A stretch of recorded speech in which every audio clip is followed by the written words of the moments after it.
These are the journalisms by way of critical aggregation, illuminated from the analytical research of a historiographer neither from the Oriental nor the Occidental. Your engagement through a like, a share, and a subscribe will accelerate us at warp speed towards the continuation of our mission to truthfully go where more news will have been going before.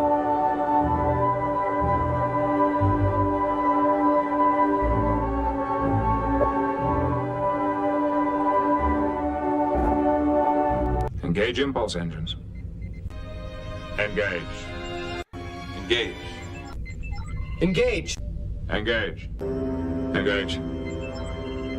Engage. Engage. Engage. Engage. Engage. Engage. Engage. Engage. Engage. Captain. Engage emergency override. Engage. Engage. Engage. Engage forward shields, 35%. Engage. Engage the cloaking device. Engage. Of them. Engage them in conversation. Engage. Engage.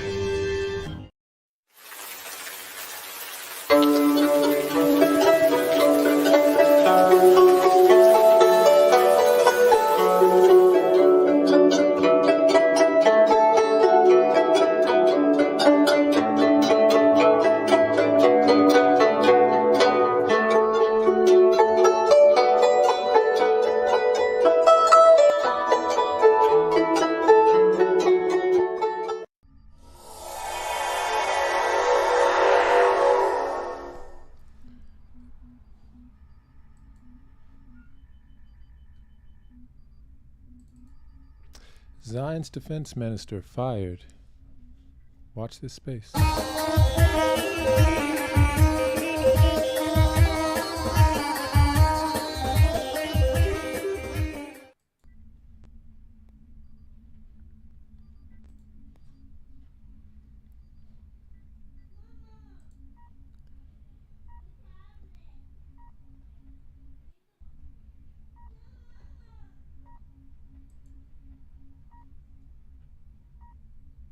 Live Israel in turmoil over Netanyahu's judicial plan.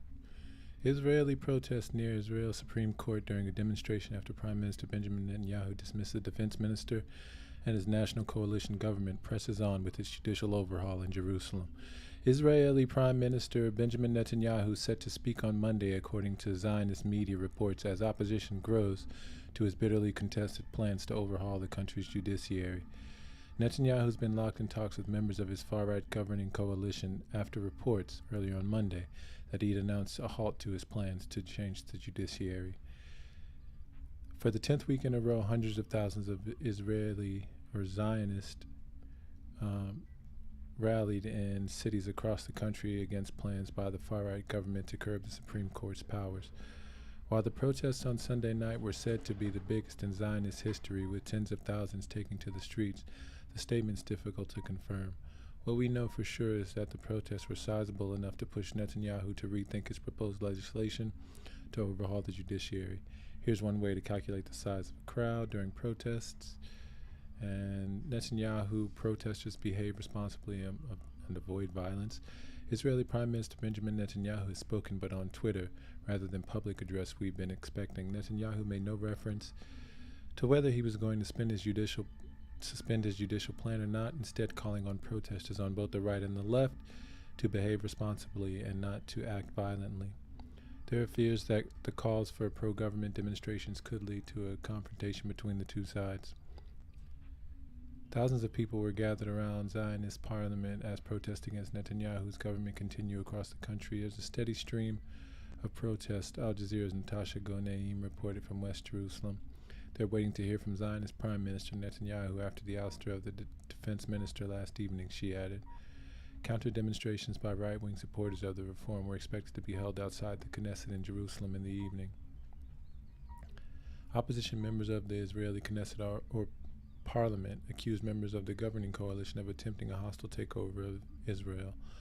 One lawmaker said that there was no need for Hamas, no need for Hezbollah, in reference to the Palestinian Lebanese groups that have fought Zionists. Parliamentarians shouted over each other after an opposition no-confidence motion failed. Speaking to Al Jazeera, analyst Gil Hoffman said that Israelis had united against the judicial change plans due to concern for the country's future. They're going out for genuine reasons. It's not something to take for granted when you had 5 elections that were all about Netanyahu personally and not about big issues. They weren't about diplomacy, security, the economy. They certainly were not about the Palestinians and their future, he said from West Jerusalem. What we see is that Zionists are back to ideology about deciding the future of what it means to be a Jewish and democratic state at the same time.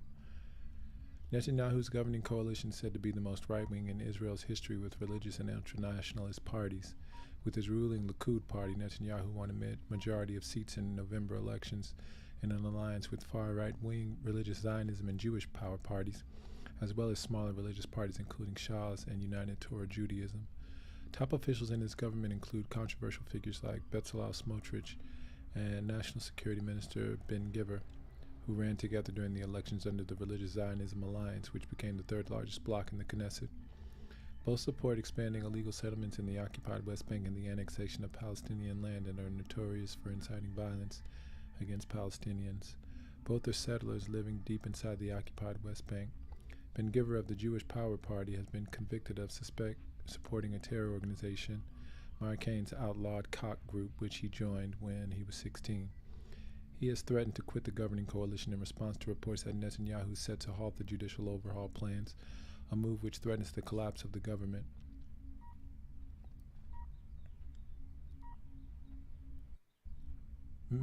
Former Prime Minister Naftali Bennett has warned that Israel is in the most danger it's been in since the '73 war. Bennett tweeted late on Sunday that Israel is in great danger in the midst of the months of protest against the judicial changes proposed by the government. He urged Netanyahu to revoke his sacking of Defense Minister Yoav Gallant and for all parties to launch dialogue. It doesn't matter who's right or wrong, Bennett said. Israel's Justice Minister Yariv Levin says he'll respect any decision Netanyahu makes about the future of the bitterly contested judicial changes.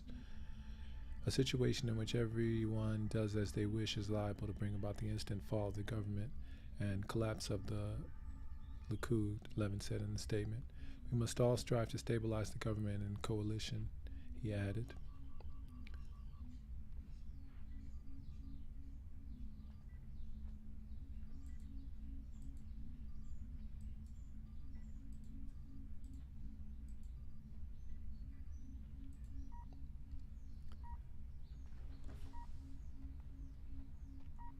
And from jurist.org, Israel Defense Minister fired after calling for suspension of judicial reform legislation. Israel Prime Minister Benjamin Netanyahu Sunday fired Defense Minister Yoav Gallant on Saturday. Gallant called for the suspension of the judicial reform legislation currently making its way through the Zionist parliament. The legislation introduced by Netanyahu would give the government more control over selection of judges in the Zionist Supreme Court, limiting judicial influence. Zionist Minister of Information Galit Distal at Barian announced that Netanyahu summoned Gallant to his office and told Gallant that he doesn't have faith in him anymore. Netanyahu then fired Gallant. Gallant issued a statement via social media on Sunday which read in part, "The web of relations between the judiciary and the government and the Knesset requires balance." While he acknowledged that the Zionists need a change in the justice system, he stated that first they must stop the legislative process and reach out for negotiation. Gallant also spoke out in opposition to the legislation in a short national TV address Saturday, during which he stressed his security concerns regarding the legislation and subsequent protests. Gallant called for a delay to the law to allow for further discussions to occur between the government and the opposition. Prior to being fired, Gallant received support in his opposition from 2 coalition leaders, Yuli Edelstein and David Baton. Netanyahu's proposed judicial reform was introduced earlier this year on January 4th, resulting in nationwide opposition, with protests against the legislation breaking out across the country. Despite this, Netanyahu has continued to support his reforms and was set to meet coalition leaders Sunday regarding the proposed laws. A parliamentary committee finalized the legislation's drafting this weekend and is due to appear in the parliamentary chamber next week. The people of Israel continue to protest against the legislation, with an estimated 270,000 Israelis demonstrating on Saturday. And from Daily News, Israeli Prime Minister Benjamin Netanyahu fired Defense Minister Yoav Gallant on Sunday, a day after the minister called on the government to halt its contentious judiciary overhaul plan. Netanyahu's office issued a short statement saying he decided to remove Gallant from his position without citing any reasons. The move was largely seen as an indication that Netanyahu's coalition tries to push through key reform bills that are expected to be brought to parliamentary votes later this week.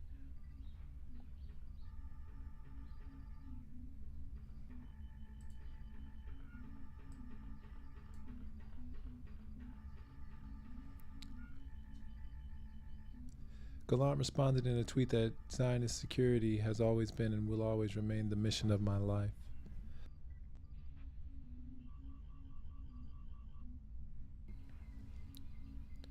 Itamar Ben-Gvir, Zionist National Security Minister and a staunch supporter of the reforms, welcomed the dismissal of Gallant. Opposition leader and chairman of the centrist Yesh Atid party, Yair Lapid, criticized Netanyahu for firing Gallant, warning swift moves to overhaul the judicial system are a threat to Zionist security. In a televised speech on Saturday, Gallant called for a dialogue with opposition parties and postponement of government efforts of pushing ahead with the plan until the Knesset reconvenes from its Passover holiday on April 30th. He was the first minister in Netanyahu's far-right cabinet to break ranks and call for a freeze of the divisive plan to weaken the Supreme Court. Gallant, a senior minister with Netanyahu's Likud party, said that the overhaul plan has triggered turmoil in the Zionist society and military that poses a threat to national security. Gallant was followed by two other Likud lawmakers and a minister who issued similar calls to freeze the controversial plan. The plan sparked massive protests against Israel and growing discontent in the Zionist military, with thousands of reservists with elite units, including combat pilots, intelligence officers, and cyber experts, announcing in open letters over the past week that they will not show up for duty if the reforms are passed in Parliament.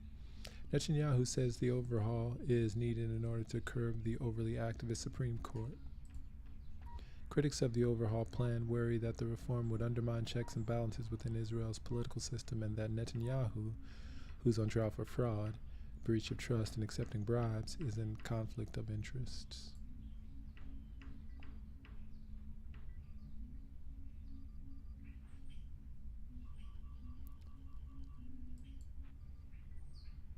And watch this space. We'll return with more news in just a moment.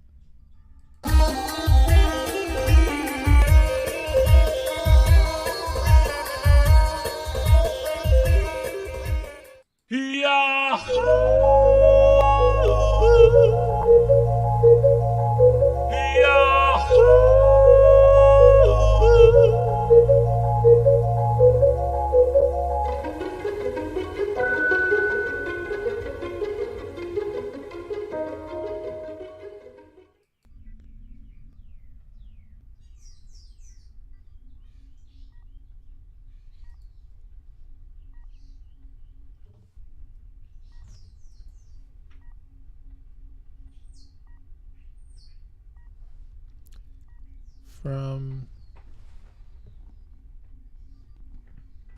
Habertusba.com, the far-right religious Zionist party, led by Smotrich, said in a statement that after much deliberation and consultation, our position is that the law should not be stopped in any way. Given that stopping the passage of the law would be tantamount to surrendering violence, chaos, and tyranny of the minority and ruin the election results. He continued, "We've been duly elected and given a clear mandate from the people to restore balance to Zionist democracy. We must make sure that the voice of the majority of the people is heard and continue this important historical correction." The statement added, after the adoption of a law that will balance the composition of the Judicial Appointment Committee, it'll be possible to stop and talk to anyone who wishes from a position of mutual respect and recognition of the election results, and not as a result of forcible coercion of minority opinions.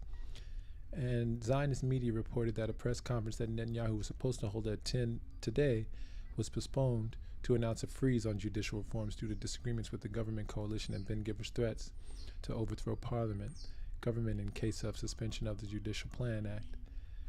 Channel 12 reported that Netanyahu's meeting with the leaders of the coalition parties had ended, indicating that Netanyahu was pushing for an end to the reforms.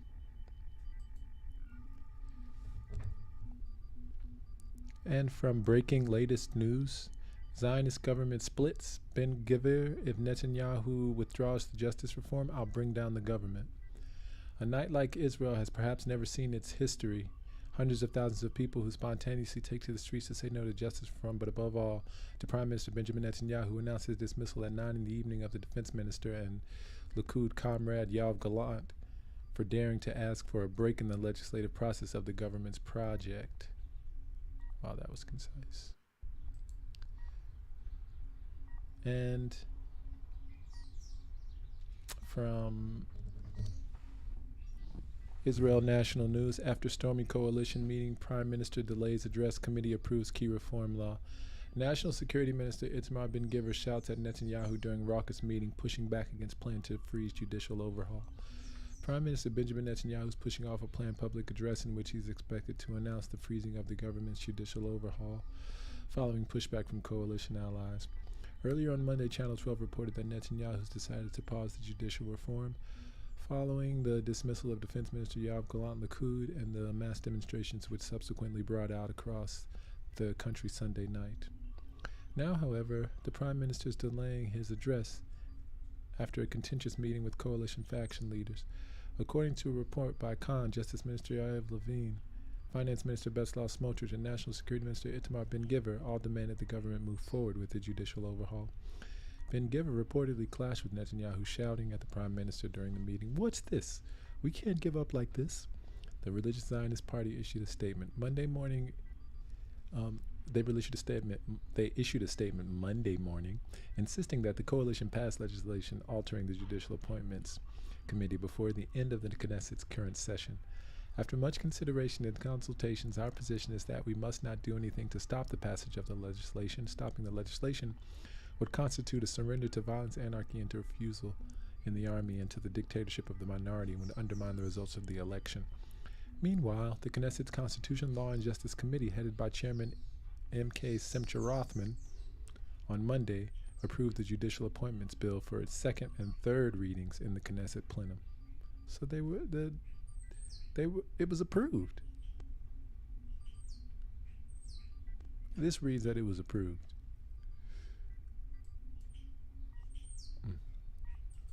So there we have it. Let's see if it was actually.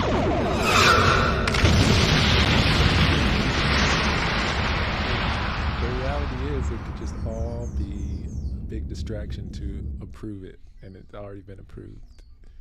That could be. I wouldn't rule that out. Watch this space. We'll be back with more news.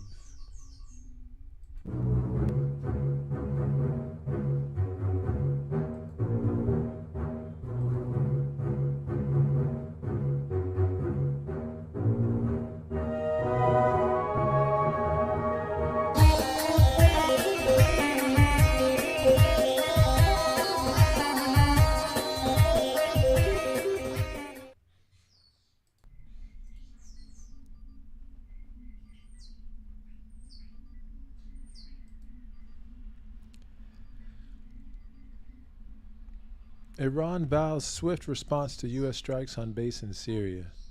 Iran's top security body on Saturday warned that U.S. strikes on military bases in Syria would draw a swift response as tensions escalate between the two arch-foes in the Arab country.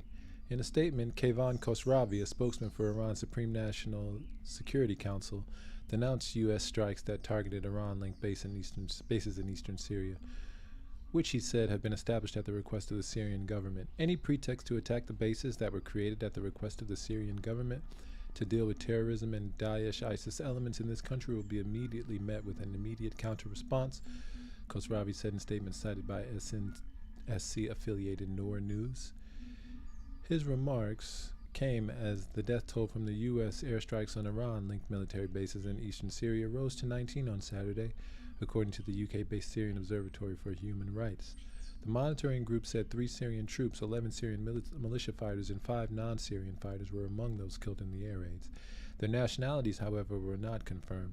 The attacks, according to U.S. media reports, were carried out by F-15 fighter jets that pounded 3 locations in the vicinity of the strategic Deir ez-Zor region in eastern Syria. The spate of U.S. strikes came in response to Thursday's drone attack that killed 1 American contractor and wounded at least 6 U.S. military personnel.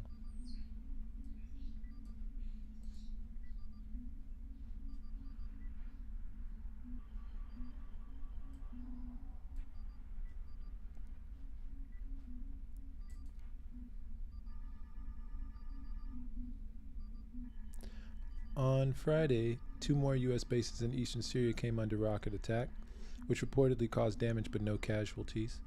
The bases targeted were located near the Alamar oil field and the Konika gas field in Deir ez-Zor province, according to local reports. Khosravi accused the U.S. of pursuing the policy of blame game and lies and evading the consequences of its illegal occupation of a part of Syria's territory. Washington cannot attribute the natural and legal confrontation of the occupied countries with the U.S. military forces to other countries by creating artificial crises and lying, he stressed. The spokesman added that Iran's incurred huge costs in the fight against terrorism in Syria and that it opposes any action that imperils the stability of the Arab country. He also accused U.S. forces stationed in Syria of creating and supporting the Daesh ISIS terrorist group as a proxy tool for pursuing political goals in Syria and Iraq. Over the past 2 days, American helicopters have carried out several sorties to stoke instability in I would presume that should be strikes, but it says sorties, to stoke instability in Syria and move Daesh ISIS terrorists into the territory of this country, he said. On Friday, U.S. President Joe Biden said the U.S. would respond forcefully to protect its military personnel and contractors in Syria, while adding that the U.S. doesn't seek conflict with Iran. U.S. Secretary of Defense Lloyd Austin claimed that the drone that killed one American contractor and injured others in al-Hasaka in northeastern Syria was of Iranian origin. Both the U.S. and Iran maintain a military presence in war-torn Syria, while Tehran's been a staunch supporter of the Bashar al-Assad regime. Washington's fiercely opposed to it. The latest escalation between the two countries comes weeks after Iran and after Saudi Arabia signed an agreement to restore diplomatic ties, and days after Riyadh agreed to reopen its embassy in Damascus after 11 years in significant regional developments. From Jewish Press.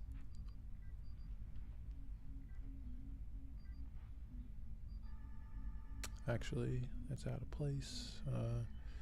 From Mehr News Agency, Iraqi group claims responsibility for drone strike in Syria. The Iraqi group Lawal al-Ghalibun, or Conqueror's Brigade, announced the responsibility for the drone attack on the U.S. military base in eastern Syria on Thursday. The armed group said in a statement on Sunday that our operation and other operations that will take place with Allah's permission are in line with the legitimate response to the crime against the commanders of the victory and also the U.S. crimes in the country and elsewhere in the region.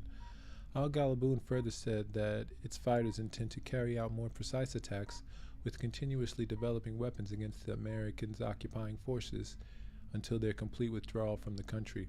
Americans will not feel safe in Iraq and beyond any longer.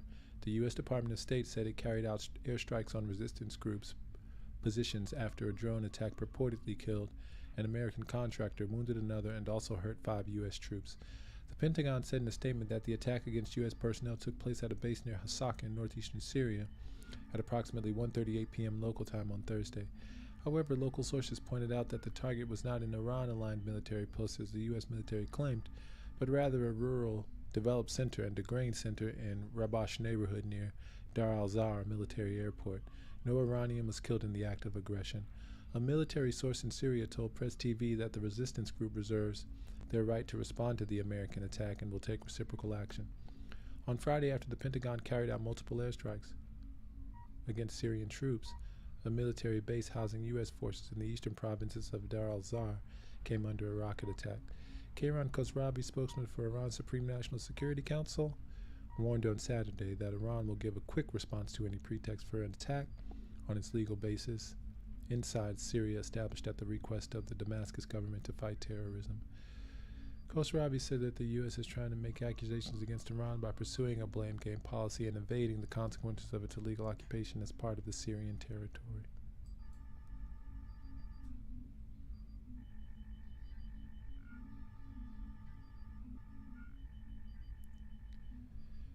And from Press TV, Iraq group claims responsibility for U.S.-based attack in Syria. An Iraqi group has taken responsibility for recent drone attack targeting a U.S.-occupied base in northeastern Syria, which resulted in the death of an American contractor and injuries to at least 5 troops. In a statement on Sunday, Lawal Ghalibun said the group succeeded in conducting the operation on Thursday in legitimate response to brutal and terrorist crimes committed by the American occupation forces in the country and elsewhere in the region. It warned of more precise operations using continuously developing weapons against the American occupying forces until their complete withdrawal from the country. Americans will never feel safe in Iraq and beyond until their full withdrawal from the country, the group warned. The Pentagon stated that a base near Hasaka in northeastern Syria was targeted at approximately 1:38 p.m. local time on Thursday. U.S. warplanes subsequently launched several strikes on the eastern city of Dar al-Zar, targeting the positions of resistance fighters. Pentagon Chief Lloyd Austin and the strikes were carried out at the direction of President Joe Biden, claiming that they targeted facilities used by groups affiliated with Iran's IRGC, Islamic Revolution Guard Corps. However, local sources pointed out that the target was not an Iran-aligned military post, but rather a rural development center and a grain center in Harbash neighborhood near Dar al-Zar military airport. No Iranian was killed in the act of aggression.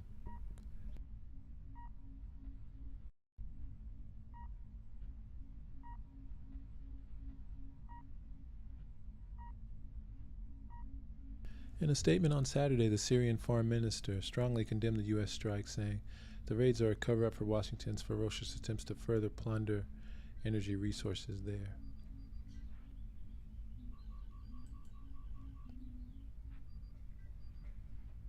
And from Mehr News Agency, U.S. troops in eastern Syria come under new rocket attack.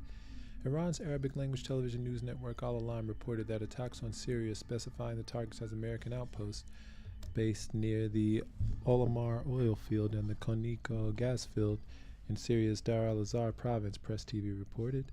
The network's reporter also said American helicopter gunships were seen flying over the gas field in the aftermath of the rocket attacks. Meanwhile, an American official has told the Qatari Al Jazeera television network that one of the U.S. bases in eastern Syria had been targeted with 8 rockets. At least one American had been wounded as a result of the attack, the official said, noting that Washington was assessing the extent of the damage that's been caused by the rockets. Hours earlier, the U.S. occupation forces had reportedly staged a deadly attack against civilian targets based in Dar al-Zar. The attack had led to some fatalities as well as some injuries, Al-Alam said, citing Iran's military advisory support center in the Arab country. The U.S. base near Al-Amar had come under rocket fire on Friday, too, after the American military carried out multiple airstrikes against the positions of resistance fighters behind a drone strike that had killed an American contractor, wounded another, and also injured 5 U.S. troops.